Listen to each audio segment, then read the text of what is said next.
Ever since I inherited the old family home in Yorkshire, I felt a strange weight on my shoulders. An obligation not just to preserve, but to explore every corner of that building that seemed to whisper secrets through the peeling walls. It wasn't curiosity that led me to the attic that day, but the need to find old family documents that I hoped would help me better understand the roots and untold stories of my ancestors. My grandmother had always been reticent about her family's past, speaking in low tones and with a distant look whenever the subject came up during Sunday dinners. Now, with the house under my responsibility, these mysteries seemed even more urgent. The attic was a space I avoided, mainly because of its oppressive atmosphere and the air laden with decades of abandonment. The floor creaked under my every step, while dust danced in weak rays of light that barely managed to seep through the small, dusty windows. Old cupboards and dusty chests lined up under the exposed beams, and each object seemed to have a story whispering to be discovered. But it was the mirror that captured my attention, an out-of-place object, leaning negligently against a far wall. It was a large mirror, with a frame crafted from dark wood and carvings that made strange, almost disturbing designs. On closer inspection, the carvings seemed to depict anguished figures, as if they were trying to escape from the wood itself.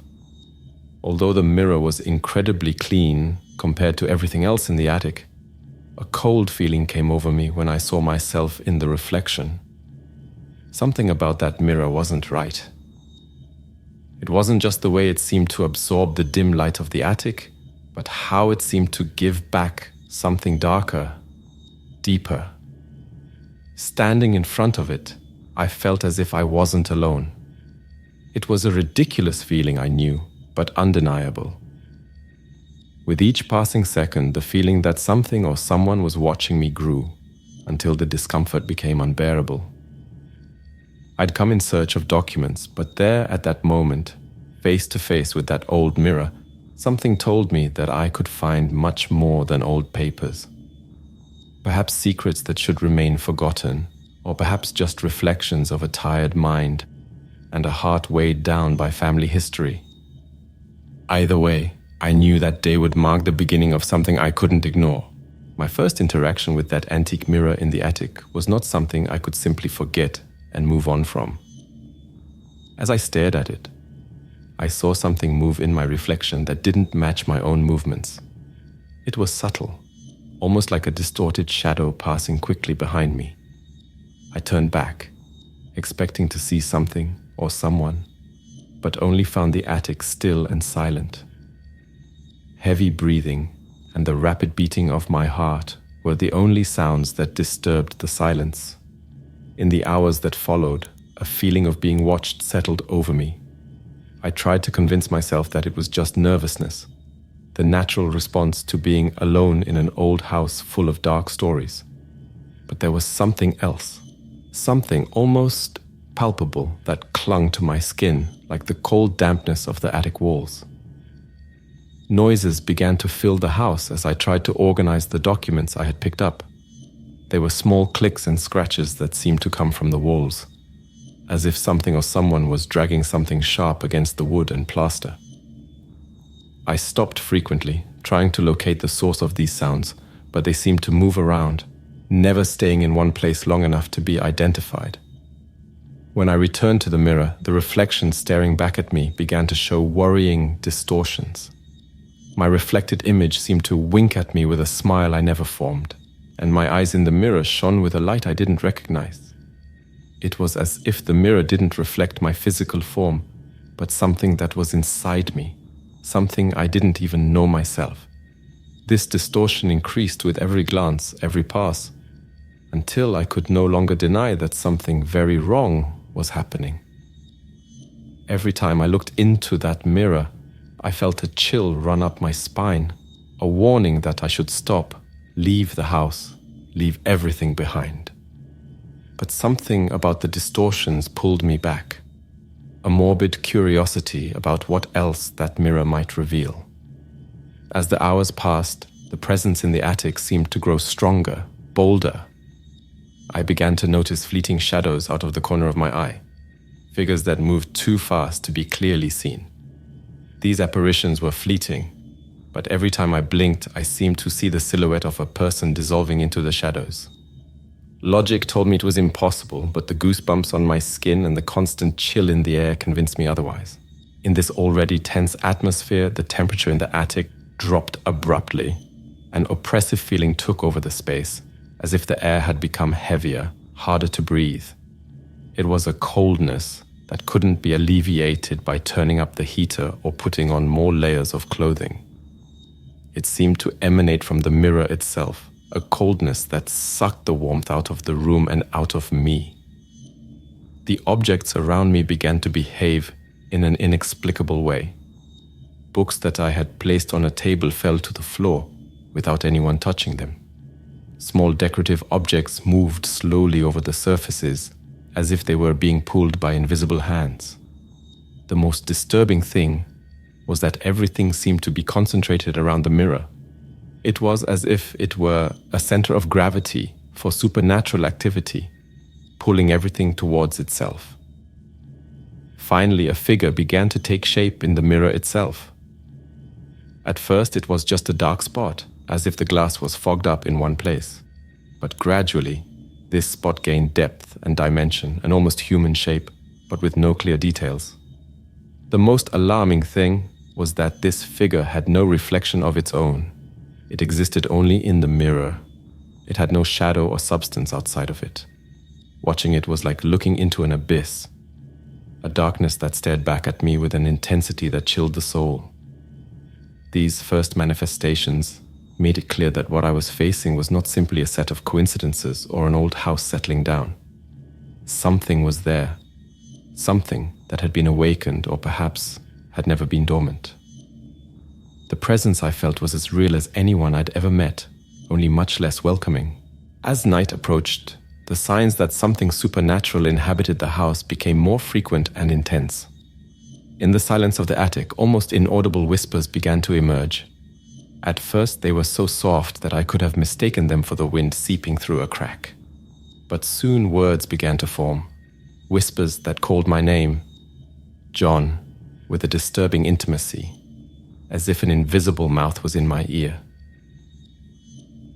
As night came, my dreams became vivid nightmares.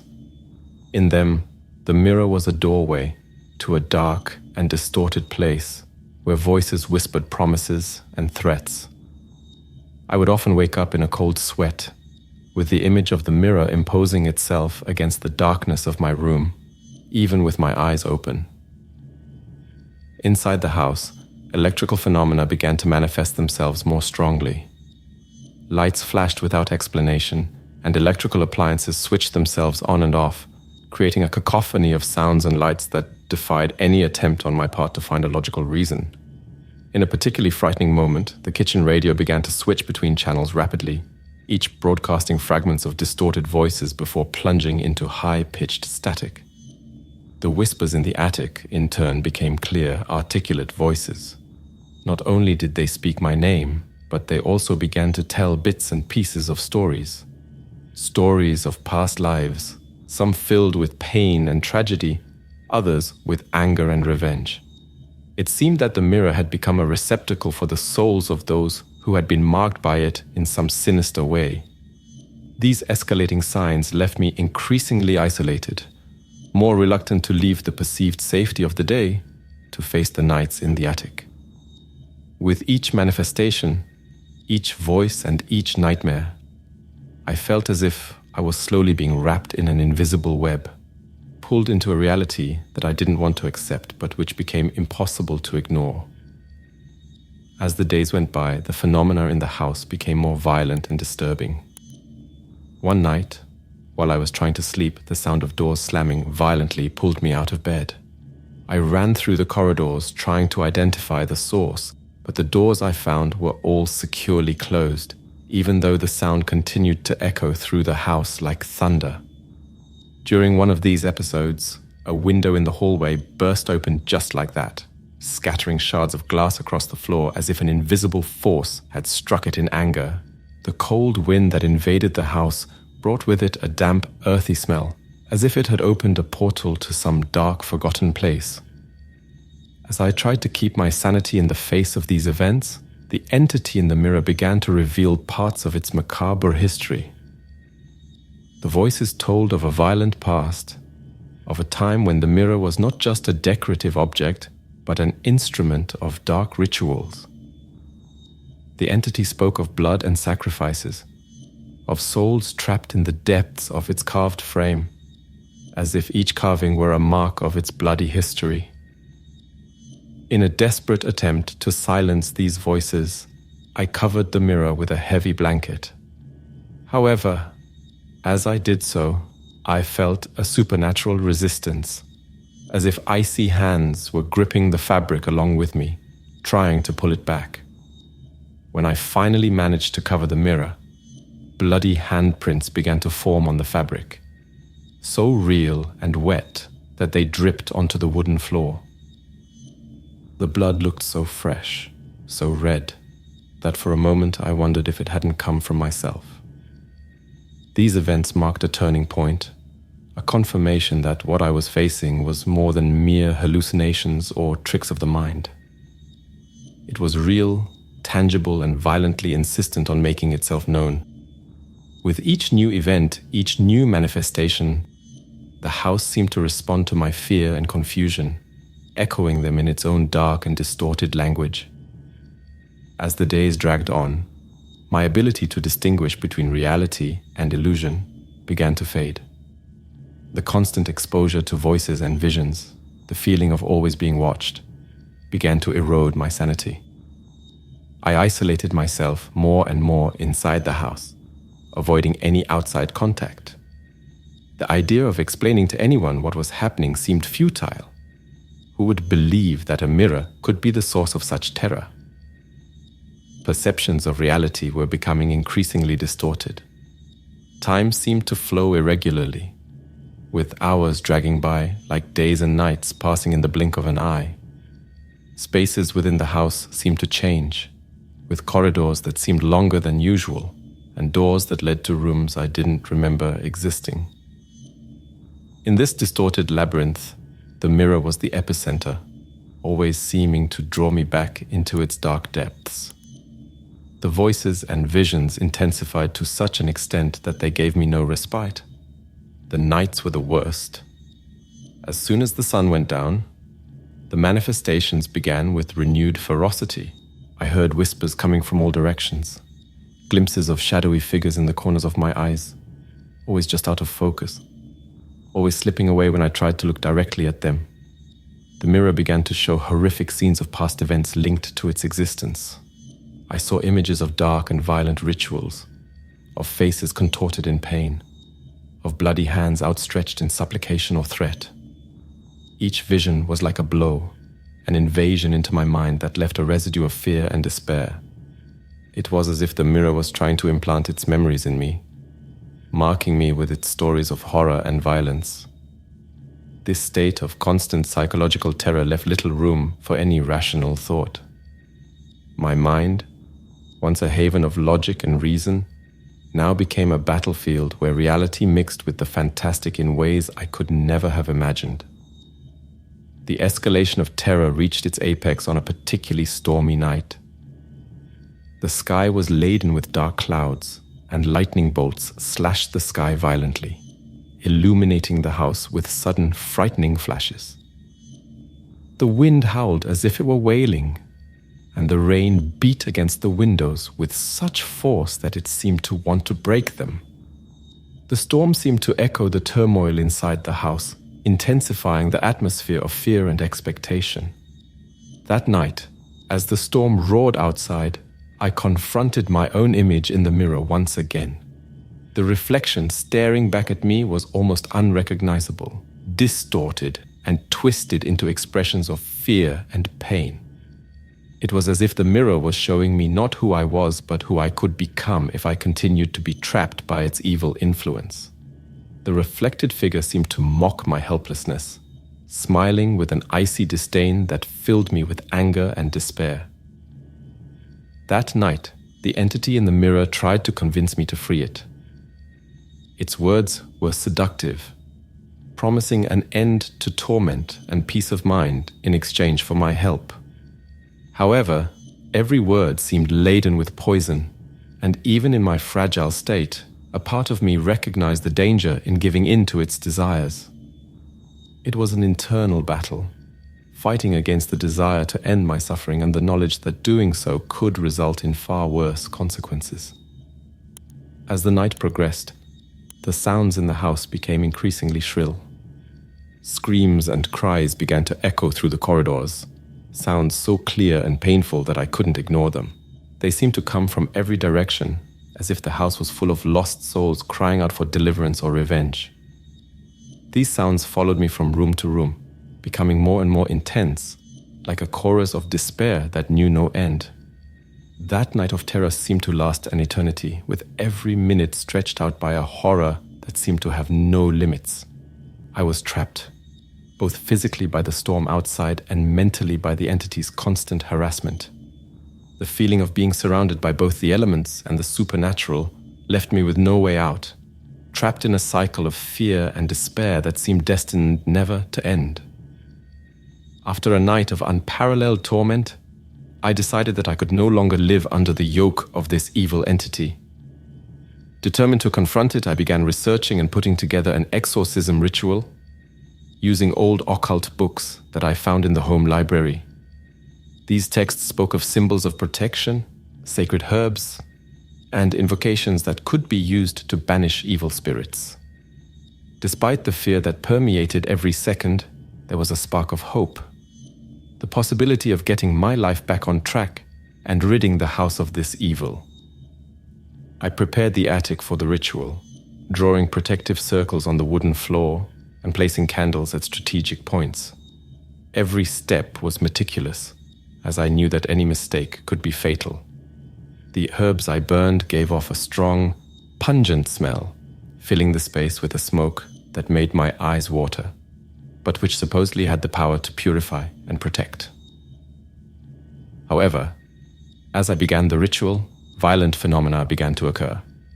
Strong winds came out of nowhere, blowing out the candles and scattering the salt symbols I had scattered. Frightening sounds, like something large and heavy being dragged, vibrated through the floorboards, and the temperature dropped to freezing levels, forming a thin layer of ice on the mirrors and windows. The entity revealed itself completely during the ritual, no longer as a shadow or a distortion in the mirror, but as a grotesque and horrible form, a mass of shadows and contortions that seemed to suck in the light around it. Its presence was so intense, so terrifying, that for a moment I doubted that anything in those books could really help me. The shadowy figure advanced, ignoring the barriers I had put up, whispering promises of pain if I continued with the exorcism. I continued with the ritual, reciting the invocations in a shaky but firm voice, trying to overlap the sound of my voice with the noise of the wind and the threatening whispers. Every word I uttered sounded like a battle, a direct challenge to the entity that now dominated the attic. The struggle was both physical and mental, requiring every shred of my will to stay focused and keep going, despite the almost paralyzing fear. Despite my intense efforts, the ritual failed. The forces I had tried to control and banish only seemed to grow stronger with my resistance. The entity, once just a shadowy presence, now manifested itself with an intensity and fury that I could never have anticipated. The walls of the attic vibrated with its energy, and the mirror, the epicenter of all this horror, shattered into 1,000 pieces as if it had been hit by an immense force. But instead of dissipating the entity, the shattering of the mirror seemed to release it even more, as if the last barriers containing it had been broken down. With the failure of the ritual, the entity's attacks became physical and violent. Objects were hurled through the air with deadly force, and cutting winds circled the attic, like invisible blades that tore through everything in their path. I myself was thrown against the walls several times, feeling the impact reverberate in my bones. Every breath of wind carried voices screaming and crying, a chorus of despair that enveloped me completely. During these moments of absolute terror, I realized that the entity wasn't just attacking me physically.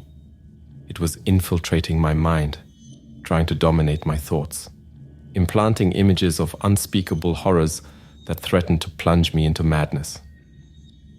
The physical pain was intense, but it was the psychological agony that tortured me the most, the feeling of being consumed from the inside out. After what seemed like hours, the attack stopped as abruptly as it had started. I found myself lying on the attic floor, exhausted and wounded, the silence around me as heavy as a blanket. The entity had retreated, but the feeling of defeat and desolation was overwhelming. Looking around, I saw that the attic was in ruins, a reflection of the state of my own mind. I was trapped, not just physically in that house, but emotionally and spiritually in the torment I had experienced. In the days that followed the ritual's failure, I became a shadow of the man I once was. The entity, now more powerful and present than ever, wouldn't leave me alone for a moment. The house became a constant stage for supernatural manifestations, shadows moving across the walls, voices whispering from dark corners, and the sound of footsteps following me down the corridors. Every room seemed infested with the evil energy I had inadvertently unleashed. My mental and physical health deteriorated rapidly in this environment of constant terror. The entity seemed to feed on my fear and despair, using them to strengthen its presence.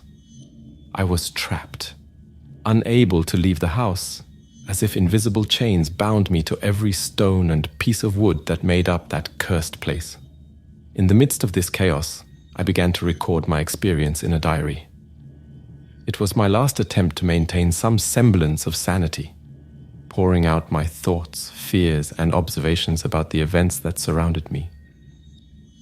I wrote about every shadow, every whisper, every vision of horror that the entity forced me to witness. This diary became both a testament to my suffering and a warning to any unfortunate soul who might come across my account in the future. The story closes with a bleak panorama of the house, now clearly a place of despair and desolation. The walls, once full of history and life, are now silent witnesses to unspeakable terror. The camera slowly pulls away, the image of the house becoming smaller and smaller, until all that remains is the image of an isolated, gloomy structure under a stormy sky, encapsulating the tragedy of a struggle that was lost before it even began.